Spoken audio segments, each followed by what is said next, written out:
Rajeev. Mr. Rajeev Chandrasekhar, you've been an activist on good governance and delivery system. Do you think there's going to be any addressing of these issues? And second, of course, your interest in the telecom sector. Do you think auction of the 3G will happen? That's money for the finance minister.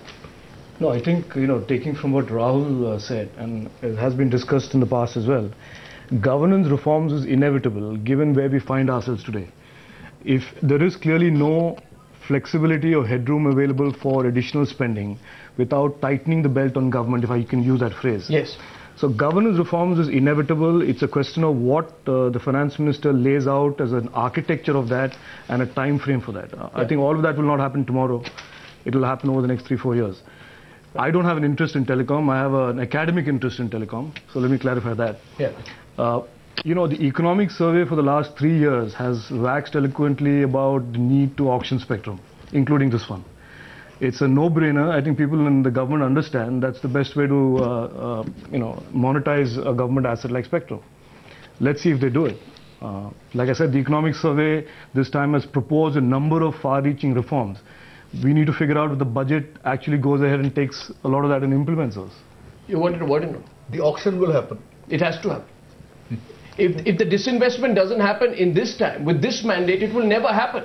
The Hong Kong fellows are afraid that if this continues, India's credit rating may actually be downgraded. From their point of view, it's a big problem. I'll get Andrew to respond to that, but Rajeev, you wanted one. No, I wanted to button when the issue of disinvestment was discussed earlier. I don't think disinvestment is any longer an ideological debate. No, it's not. It's the fiscal deficit that is going to force the government to create a roadmap for fiscal consolidation that will in turn almost 100% make sure that disinvestment happens. So disinvestment is no longer an academic studio discussion, should we, shouldn't we.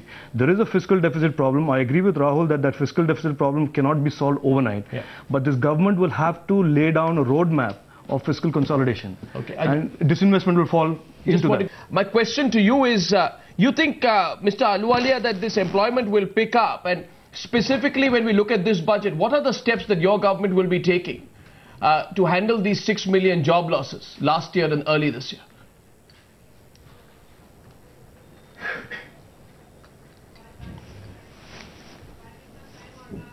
Before I get Mr. Ahluwalia in on that, let me take your prescription before I get in the link with Mr. Ahluwalia on that. Rajeev. No, I fundamentally look at this very differently. Yeah.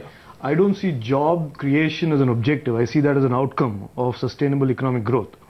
So as I said at the head of this program, I think the focus of the government is to create a recipe for getting the economy growing again on a sustainable basis in the high single digits and hopefully in the double digits in the middle of its term.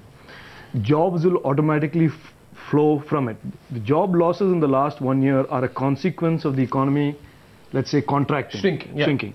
So the focus ought to be, as people have said around the table, to get the economy going again. Yeah. And what needs to be done for that ought to be really the focus of the budget. I think what Navika said, this is the mandate that this government has is a mandate for no excuses.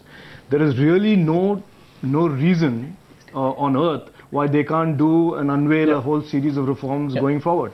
It is arguable that you don't need to do it tomorrow. You can do it over the next 3 years. Sure. But I don't think there is anybody who will forgive them if they don't set down a path of reform. Now, correct me if I'm wrong, and hence we are saying if it's got to be a bold budget. So many people will agree with you because, you pay taxes on bad assets.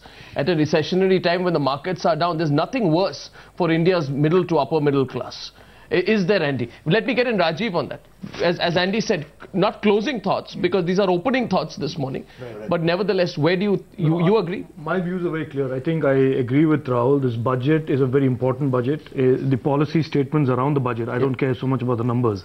He's a bit more fixated on the numbers. But the policy statements around the budget should lay the roadmap for a pro-investment, pro-growth 5 years. The government must send out a signal that they will adopt bold, decisive steps towards reforms, as opposed to these skirting around the fringes approach to reforms for the last 5 years. That is what I want to hear from the budget, and I hope that's what the finance minister will do.